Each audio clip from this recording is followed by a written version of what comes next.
Hi, my name is Logan Muzyka, and I love puzzles. Not in the metaphorical puzzle representing life type of way. I mean, I legitimately love puzzles because I like solving things. One of my earliest childhood memories is the repeated completion of a 24-piece Little Mermaid puzzle at my grandmother Gigi's house.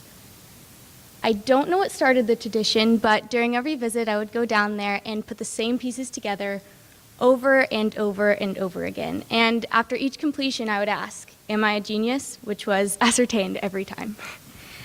And that 24-piece puzzle became 100 pieces, 550 pieces, and 1,000 or more pieces over time. But I soon realized that the types of puzzles I liked weren't limited to colored pieces of cardboard. I'm sure everyone in here has heard a word puzzle before. You just might not have identified it as a type of puzzle. Now, the ones I'm talking about aren't limited to crosswords. They're more like riddles. There are two main types, visual and auditory. Here are a few examples of visual word puzzles, often coined as puzzles. I'll give you a moment to see if you can figure them out.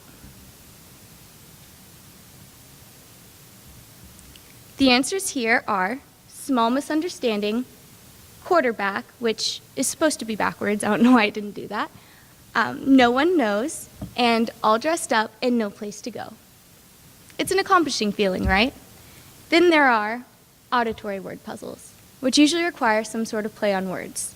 The ones here are what belongs to you but others use more than you do, what is harder to catch the faster you run, I have keys but no locks, I have space but no room, you can enter but can't go outside, what am I? And the person who built me doesn't want me, the person who bought me doesn't need me, the person who needs me doesn't know it. What am I? The answers here are your name, your breath, a keyboard, and a coffin. It's fun. Visual and auditory puzzles are what got me through 5th and 6th grade. I was in a select group of students at Arthur Intermediate that would be sent to the Challenge Lab, and this is how I occupied most of my time.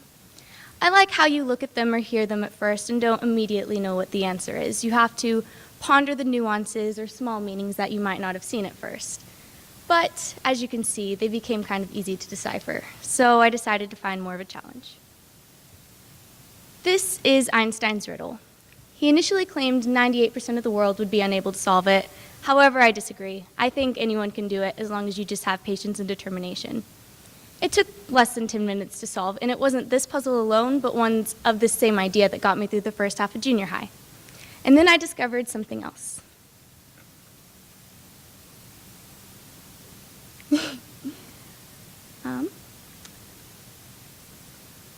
I'm sorry.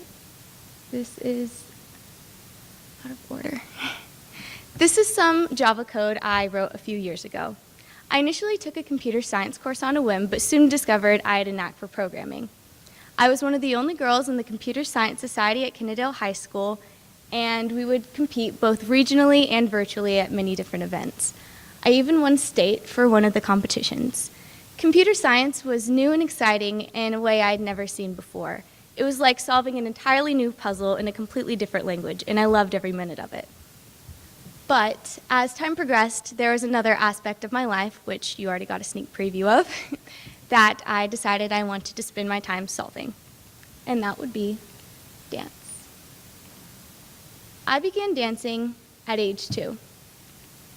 I started with solely ballet and tap, but by age 13, I was taking over 10 different styles.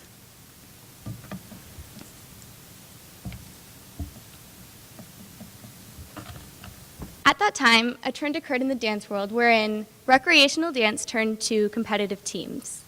In recreational dance, the experience is really more of a hobby. You can miss class from time to time, and the only performance at the end of the year is of 3 to 5 dances for friends and family. Competitive dance is entirely different. I consider it to be one of the most puzzling activities out there. We have to memorize 8 to 10 dances with 100% accuracy in the movement, spacing, lifts, formations, sounds, and even in the way we breathe. It's a riddle of conquering the choreography, exactness, and emotion while still maintaining some degree of spontaneity and originality as to not take away from the artistic value. Here are a few things that a dancer must spontaneously think of at any given moment on stage. Just a few things. And here I have an example of a dance I did 3 years ago titled Yalla. An accumulation of 60 hours was spent perfecting this 3-minute piece. And even at the national competition in Las Vegas, it still wasn't perfect. But that's the beauty of dance. No combination of dancers and details will ever be any sort of ideal of perfection. It's ever-changing and ever-improving, and that's what I love about it. Although I always want dance to be a central part of my life, there's even another interest of mine that I want to pursue for the second half of my life as more of a puzzle to solve. And it's not computer science. Anyone who knows me has probably figured out my life aspiration within a number of minutes. I want to be a pediatric neurosurgeon. And sticking with the theme of a puzzle, the human body is a miraculous one, designed meticulously and intricately to carry out every process of everyday life. And out of all the organs, the brain is by far the most perplexing. Brains have always been an interest of mine, whether it be anatomically, biologically, or physiologically. I want to spend my life studying every aspect of the organ. They've always mystified me. Not only are they complex and resilient, but also a delicate piece of a person's individuality that isn't to be compromised. To spend each day delving into all of these components would be an intellectually fulfilling puzzle to solve. So that seems to be where my story concludes. I would have lived a life dedicated to this odd interest of mine. However, I want my life to mean more than that. Ultimately, the greatest puzzle of all time isn't a brain teaser, activity, or organ. It's a power that I believe presides over all of us, Christ.